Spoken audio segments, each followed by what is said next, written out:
What's up, everybody? Kyle here at Let's Talk Wax with Prospect Hot Sheet, episode 14. This is a bi-weekly series that I do, and I cover the top prospects from the last 15 days. Now, before we get started, if you guys want to check out some of my exclusive content, head over to my Patreon page. I'll put a link to that in the description. Over there, you can find early access to all my video info, a Discord server with about 125 members, Bowman Chrome autograph checklist breakdowns all the way back to 2019, a top 100 Bowman Chrome autos list, and a top 100 Bowman Chrome autos under $50 list. I'm also giving away a bunch of cards on my social media outlets on Twitter, Facebook, and Instagram, courtesy of Break Grading. Head over there to check out my Prospectors Challenge giveaways, and huge shout out to Break for sending me these cards. All right, kicking off this episode of Prospect Hot Sheet is Baron Radcliffe with the Philadelphia Phillies. He is a bit old for his level, playing at 23.5 in high A. Over the past 15 days, he had a .382 batting average, 3 home runs, 5 extra base hits, and 11 RBIs. His release is out of 2021 Chrome, and his comps really are non-existent. I've seen some of his autos go for as low as about $1. So I put shipping and handling on the comps because it's probably going to cost you more to pay for shipping than it will for his actual card. He's not a very high-tier prospect for me. I gave him a 1.5 out of 6, which is actually the lowest grade I've given out on this series yet. So far in the year, he's hitting .227 with a 180 ISO, 756 OPS, and a near 40K percentage. And he's, like I said, he's playing high as a 23.5-year-old. So if you've got some Baron Radcliffe, now may be a really good time to put him on eBay. As his hot streak maybe stops or continues, his price may fluctuate a little bit, but it looks like a great time to sell. At number 14, we have YIDDI CAPPE with the Miami Marlins, 19.9 playing an A-ball. He's played the majority of his games so far in 2022 at shortstop, but he has got some reps at third. Now, over the past 15 days, he's hit .367 with 2 homers, 3 doubles, 6 RBIs, and 5 stolen bases. He's having quite a breakout year in 2022 so far. Across the season, he's hitting .316 with a 175 ISO, an 853 OPS, and great K numbers. He's got a 13.3 K percentage, a 2.21 K to walk ratio, and I'm giving CAPPE right now a score of 4.5 out of 6 on my scale.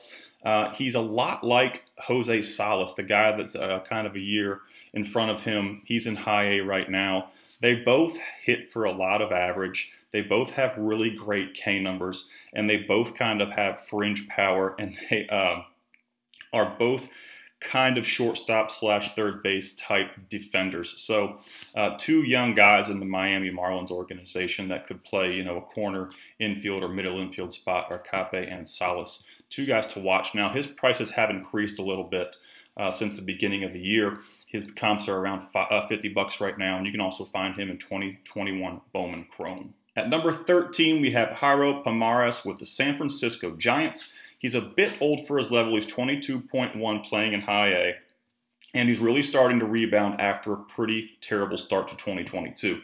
He had a great year in 2021. He kind of broke out in the eyes of a lot of prospect communities, and he's just not performing the way he did in 2021 right now, but he is starting to gain some traction. You can see he's up to .272 for a batting average, a .222 ISO, which is really exceptional. But the K numbers are really rough. He's K'ing 32.4% of his at-bats with a 3.42 K to walk ratio.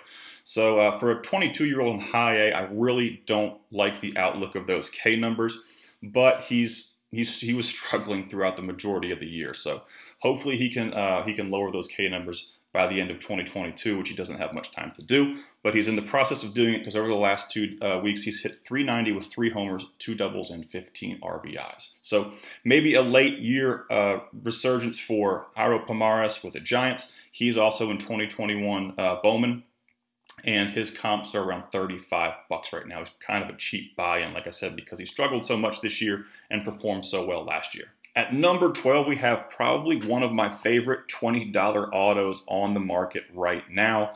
BRYAN RAMOS, 20.4 years old, playing in high A. He's a second base / third baseman. He gets the majority of his reps at third base, and he's in the Chicago White Sox system. He's the number 5 prospect in the system, and he's not ranked on the MLB top 100. Over the last 15 days, he's had a .390 batting average with 2 dingers, 5 extra base hits, and 10 RBIs. Now, over the course of this season so far, he's hitting 278 with a 203 ISO. And remember, he's only 20.4 with a 200 plus ISO and a near 300 batting average, which is something that I really like. And we get into the K numbers and we can see that he does not strike out, a 15.9 K percentage and a 1.76 K to walk ratio.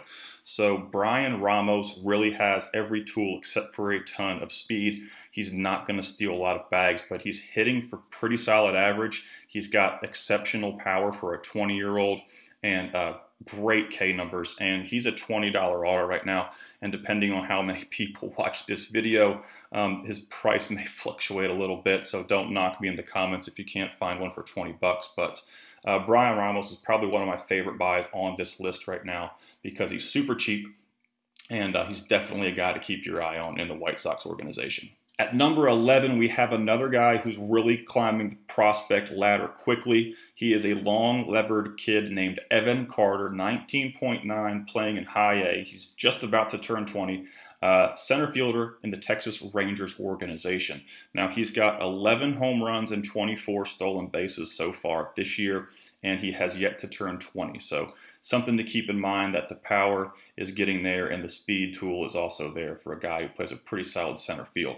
Over the past 15 days, he's hit 396 with 2 homers, 4 doubles, 6 RBIs, and 7 stolen bases. He's having a great year, hitting 288 with a 198 ISO, a 20.3 K percentage, 1.32 K to walk ratio. He reminds me a lot of Bryan Ramos, just the offensive side, because he's got a lot more athleticism than Ramos. But the solid batting average, the near 200 ISO, and the great K numbers. And you're going to pay for Evan Carter right now because his comps are around 90 bucks. Like I said, he's gained a lot of traction this year in the hobby, and his stuff's out of 2020 draft, which is really turning into a pretty solid release.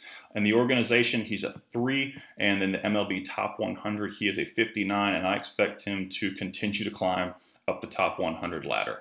Breaking in our top 10 is a prospect that I get a lot of questions about over on the channel, JONATAN CLASE with the Seattle Mariners. He's a bit old for A-ball, 20.2 years old, and he's a center fielder with like double plus wheels. He's got nearly 50 stolen bases, I think, this year. But, you know, in A-ball, it's not very hard to steal bases. So that's something to consider. A lot of guys will put up freakish stolen base numbers in low A, and then they get to high A and double A, and they're nearly cut in half. So still a premium athlete, but he's a bit old for the level. In 2022, he's having a really good year. He's got a career-high batting average and a career-high ISO at 190. So maybe he's starting to grow into some power. But for me, his K numbers are a bit high for a guy that's older than his level. 27.1 K percentage and 2.16 K to walk ratio. Now, if he were evenly matched with his level, I'd probably say those were fringe K numbers for me. Anything that gets into the 27 or 28 area, I kind of get a little freakish about, but I'm a huge guy that really puts a lot of weight on K numbers. So something to watch with him. He could receive a promotion to high at any time, and you know, he may make an adjustment quickly and lower those numbers. So over the last 15 days, a 400 batting average, a home run, 10 extra base hits, 11 RBIs, and 10 stolen bases. So a lot of production out of Class A over the past 15 days. He is in 2022 Bowman, and they're around $25 for his first chrome autos. At number 9, we have a guy that I've been talking about almost all year, and the hobby's finally beginning to catch on with Eggy Rosario. His autos were around $5 at the start of the 2022 season, and now they've jumped all the way to 20, which doesn't seem like much, but it's nearly a 400% increase. So Eggy's a guy I really like. He plays pretty much everywhere on the infield but first base defensively, a super defensive utility ceiling with him. He's 22.9 in AAA this year. Over the past 15 days, he's hit 353 with 3 homers, 3 doubles, 8 RBIs, and 3 stolen bases. He's got 19 home runs and 20 stolen bases on the year in 2022, and he's hitting 295 with a 224 ISO and a near 900 OPS. And look at the K numbers when we get to him. K percentage of 19.8 and a K to walk ratio of 1.79. So Eggy is the 6th ranked prospect in the Padres organization. And as many of you know, Tatis is not coming back this year, and Abrams was traded to the Nationals. So Eggy really has a chance to get some playing time at the big league level, especially with the excellent numbers he's putting up in 2022. At number 8, we have Luis Campusano, and he's a guy that reminds me a lot of Vidal Brujan, a guy that has just been consistently good in the minor leagues but can't quite put the puzzle pieces together in the MLB. He's had 2 call-ups, and he hasn't performed very well. But he had a big past 15 days, 23.8 years old in AAA. He's a catcher. He hit .347 with 4 homers, 3 doubles, and 17 RBIs over the past 15. Now on the season, and these are numbers that he's put up pretty much every season that he's played in the minor leagues. He's always had consistent great numbers in the minors. He's hitting .305 with a 180 ISO, 853 OPS, excellent K number, 17.8 K percentage, and 1.96 K to walk ratio. Now he's the number 2 prospect in the organization. Since all the big heavyweights got sent to the Nationals, it kind of increased his stock, and he just cracked into the top 100 on MILB.com at 98. I give Campusano a 5.6, and he's really got nothing left to prove in the minor leagues. He just got to, like I said, figure out how to put the puzzle together at the big league level and get some consistent at-bats, because he was up there for a brief cup of coffee in both his call-ups, and it's really difficult to adjust that quickly. So he's in 2017 draft. You're going to probably have to go find some singles on eBay to pull any of him in. His autos are only around 15 bucks, so he's a really cheap buy-in right now. And he's a guy who could be a pretty solid big leaguer down the road, I think. All right, next we have Lionel Valera with the Los Angeles Dodgers. And Valera was a guy that I pegged as kind of a really big, dark horse, long shot sleeper coming into the 2022 season. And he had a big last 15 days. He hit .327 with 4 homers, 10 extra base hits, 14 RBIs, and 4 stolen bases. Really solid past 2 weeks. He's 23.1 playing in Double-A. And between Double-A and High A this year, he's recorded a career-high batting average and a career-high ISO. So as far as a long shot dark horse sleeper goes, he has performed pretty well this year. The big drawback with Valera are the K numbers, though. You know, he's age appropriate in Double-A, and he's still K'ing over 30%, and he's got a +2 K to walk ratio. So those are some underwhelming numbers for a guy that is 23 years old. I gave him a 2.5 out of 6, and he's not ranked organizationally or in the MILB, but you can find his autos in 2020 Bowman, and it's a really cheap buy-in for $5. So now could be a good time to sell, or now could be a good time to buy in. But like I said, the K numbers are pretty rough, and he's age appropriate, so keep those things in mind. Heriberto Hernandez comes in at the 6th spot. He is a guy with big juice, awful K numbers, and he's too old for his level, and he's the type of person that I put in that slugger prototype that I talk about a lot in my breakdowns. These guys are very common in the hobby. They have a lot of juice. They hit a lot of home runs. I think he's got 21 home runs on the year, and their K numbers are awful. So they're very big, long shots to have significant impacts in the hobby and in the future. But, you know, if they get on a hot streak, they could hit 7 or 8 home runs, you know, in 2 weeks. So 22.6 in High A. He plays left field. He's traded to the Tampa Bay Rays a few years ago. Does not play for the Texas Rangers. He had 6 home runs. Like I said, they can go on a home run binge when they get hot. .333 batting average, 3 doubles, and 16 RBIs for Hernandez. Now, like I said, his career numbers and his 2022 numbers are not exciting. Everything is pretty rough except for that ISO. And you can see he's got a 261 ISO, which is really exceptional.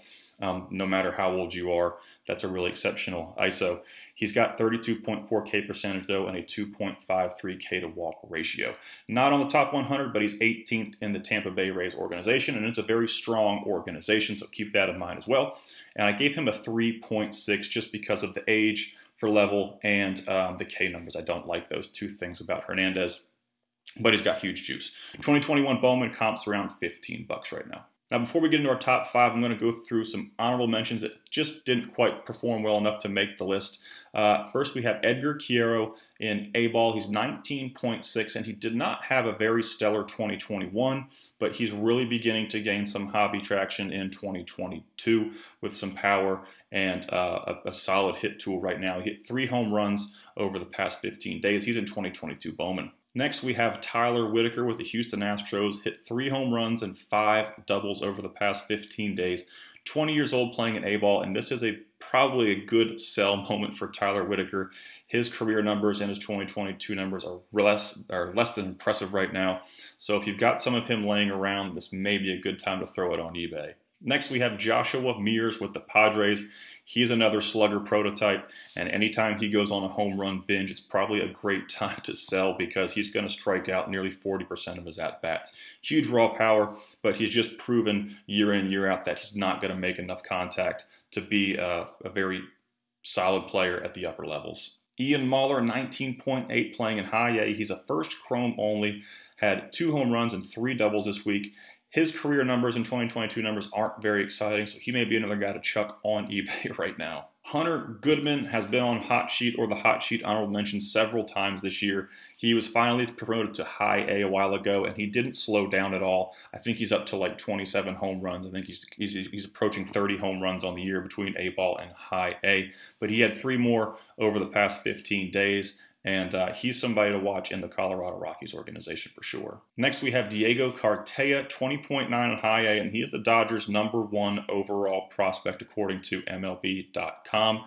He's got a ton of homers on the year, 21, and he's still pretty young. He hit 4 more this week. Now, his K numbers are fringe for me. He's one of those guys that's up in the 27s-ish K percentages, but he's age appropriate. And like I said, I'm a little more forgiving for guys who are age appropriate and strike out a little bit more than I like than I am for guys who are not age appropriate and strike out a ton. So Cartaya is one of the big up-and-coming guys with the Los Angeles Dodgers right now. Next is Angel Martinez, and this is a guy that I bought into very heavily at the beginning of the 2021 season, and he kind of pegged me, or I pegged him as a sleeper guy that still has a really cheap auto, and I just found out earlier today that he was promoted to AA over on our Discord server.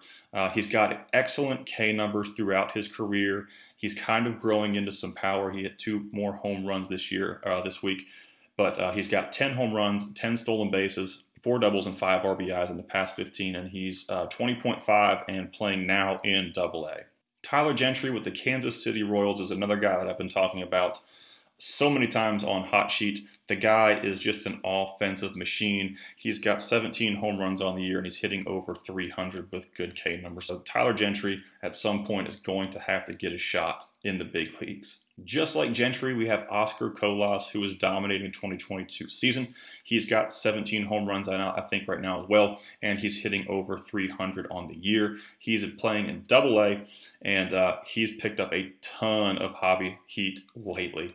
Jared Triolo was a guy that I liked as a sleeper last year. He had a really big year in 2021, plays excellent defense at third base, but he's kind of slowed down in 2022, and he's also blocked by Brian Hayes at Pittsburgh. But he had 2 home runs, 3 triples, 3 doubles, 6 RBIs, and 3 stolen bases, so pretty big past 15 for Triolo. Sal Frelick is having a really good year this year. He's in AAA, a really good hit tool. Not really sure how much power he's going to run into, but like I said, the hit tool is pretty good with Sal Frelick, and he's looking to be one of the top outfield prospects in that system right now. Moises Gomez, 23.9 AAA. He's been on the Hot Sheet a few times, having a breakout year in 2022. He's got 32 home runs on the year, and he hit 3 more over the past 3 days.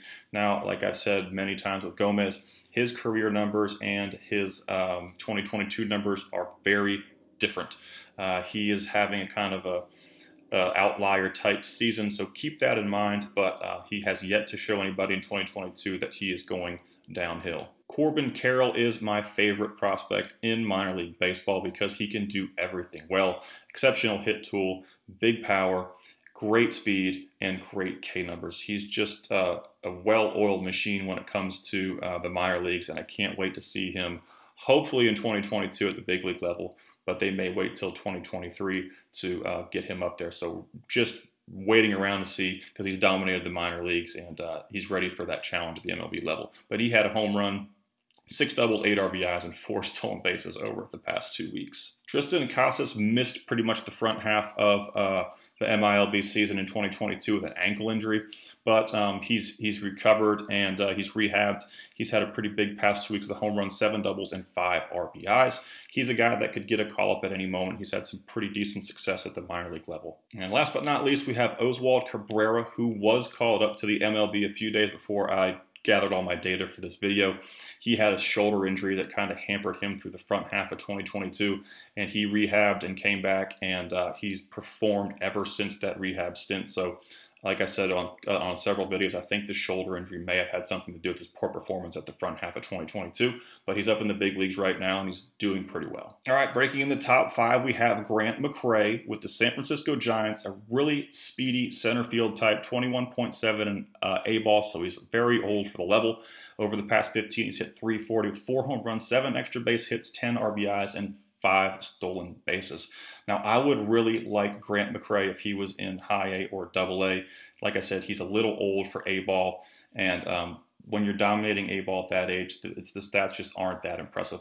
And the one thing that I don't like about McCray are the fact that he has pretty ugly K numbers, 29% K rate and a 2.57 K to walk ratio, you know, as a guy that's too old for his level. But he is having some good offensive output, a 231 ISO, which is a career high for him, and a 292 batting average. I give McCray a Let's Talk Wax rank of 3 out of 6. He's in 2019 Bowman draft, and his buy-in's pretty cheap at 15 bucks right now. At number 4, we have Justin Foscue, who had a huge 2021, put up some crazy power numbers. He's 23.4, playing in double A, second base, third baseman, gets most of his reps at second base in the Rangers organization. Over the past 15, he's had a 386 batting average, 4 homers, 4 doubles, 14 RBIs, and 6 walks. And, you know, you look at the comps for Foscue right now at $15, and I'm thinking, you know, he had a plus 200 ISO in 2021. The power numbers have dropped a little bit, but they're still near 200. So he's got a 291 batting average so far in 2022 with a near 200 ISO. So he's close to being one of those 300 batting average, 200 ISO guys that I really like. And he's got significantly impressive K numbers, 15.3 K percentage, 1.56 K to walk ratio. I give Foscue a 5 out of 6 on the Let's Talk Wax ranking scale. And much like Ramos, I think he's a really good buy-in at $15. The big problem is the log jam that the Texas Rangers have in their system right now in the middle infield. So there's a lot of competition. I figured they would move some of their middle infield prospects during the trade deadline, but it didn't happen. In the organization, he is number 5, and in top 100, he is 82. So Foscue is a guy with a super cheap buy-in that has put up some really good numbers throughout his career and in 2022. At number 3 is no surprise. We have Jordan Lawlar, 20.1, playing in high A, shortstop, Arizona Diamondbacks. He is one of the top minor league players for me right now. He's performing very well over the past 15 days. He's hit 417 with 2 homers, 8 extra base hits, 11 RBIs, and 5 stolen bases. This year so far, between A-ball and high A, he's hit 327 with a 220 ISO. So there he is, another guy that's playing under the league age at high A with a 300 batting average and 200 plus ISO. So that's always special when you find guys like that. A near 1 OPS, 24.4 K percentage, and a 2.00 K to walk ratio. Lawlar's just really good, and he's yet to show any struggles at any level. So I would think that he could probably break into double A. Don't know if it's going to happen this year, but in 2023 for sure. And they've got Blaze Alexander up there too, so they'll have some decisions to make with that. But he is number 3 on this top 15 2021 Bowman draft. Is that autos are around 225 bucks. You're definitely going to pay for him because his numbers are so obviously good. But I give him a 6 out of 6 on the Let's Talk Wax rank. At number 2, there's no surprise here. Elly de la Cruz, 20.6 years old. He's played between high A and double A this year. Gets most of his reps at shortstop. Plays a little bit of third base. And he's the Reds' number 1 prospect in the organization. He is having just an incredible year. He's probably the most electric player in minor league baseball right now. 362 batting average, 5 homers, 14 extra base hits, 14 RBIs. You're going to pay for his autos at $350 a pop out of 2022 Bowman. But like I said, he's probably one of the most electric players in 2022. 303 batting average, 306 ISO, which is just crazy. A 965 OPS. I give him a 6 out of 6. And the crazy thing about Elly De La Cruz is the K numbers are just not that good, but it doesn't slow down his production. So he's one of the most unique prospects I've ever seen. He's hitting 300. He's got 306 ISO and awful K numbers, but his production just doesn't slow down. So he is a guy that I think could make a big splash. He's going to be probably one of the top auto chases in 2022 Bowman. I would say Chiriot, but he just has a first chrome, so his auto should be in 2022 chrome. But Elly De La Cruz is the guy in 2022 Bowman right now. All right, bringing home the #1 spot on this episode of Prospect Hot Sheet is Jose Rodriguez. He's a 21.3-year-old middle infielder in AA with the Chicago White Sox organization. Rodriguez was a guy that I started kind of following in 2021, and he's got the possible triple threat: power, speed, and contact. Now, his lowest tool I would say right now is power, but he had 8 home runs over the past 15 days. So he went on an absolute home run binge. He hit 315 with 4 doubles and 14 RBIs. This season, he's performing pretty well. And like I said, he's got a pretty solid hit tool. He's got speed. He's got 40 stolen bases on the year so far. And really good K numbers, but his ISO is around 150 to 160 in 2022 and throughout his career. His great K numbers are 15.0 and 2.61. I gave Rodriguez a 4.5 out of 6, and he's a pretty cheap buy-in right now at $25. He comes out of 2021 Bowman Chrome, and he's definitely a guy that could see some big league time maybe next year or at the back half of 2022. All right, guys, that's going to wrap up this episode of Prospect Hot Sheet. If you enjoyed this video, please feel free to subscribe to my channel. I do these videos every 2 weeks, so you guys can kind of keep up to date on what's going on with the minor leagues and the Bowman market. And if you want to check out some of my exclusive content, I do have a Patreon page. I'll put a link to it in the description of this video. I give early access to all my video info over there. I got a Discord server with 125 members, a really cool community of really knowledgeable guys. Got a Bowman Chrome autograph checklist breakdowns all the way from 2019 to the present. Top 100 Bowman Chrome autos list under $50 and a top 100 Bowman Chrome autos list, which I just updated those 2 things over there. And I give away some cards every month, and there's also tiers for shout outs and video sponsorships. So head over to my Patreon and check that out. Also, be sure to check out my social media outlets. I'm on Instagram and Twitter, which I'm not very good at, and I also have a Facebook group. You can find all those things at Let's Talk Wax. Break Grading has sent me a ton of really cool slabs, and I'm giving them away in my Prospectors Challenges. Find them on social media. Go check it out to win some free stuff. A special shout out to all my Level 3 Patreon sponsors: Tom Barta, Max, Brad, Gary D. Childers Jr., Just Dingers Breaks, 909 Sports Cards on Instagram, Kenny Winkles, and Anthony Law Group. Another big thank you to everyone who supports the channel and supports me on Patreon. Go head over to my channel and check out all my other stuff. Thanks, guys. Have a good day.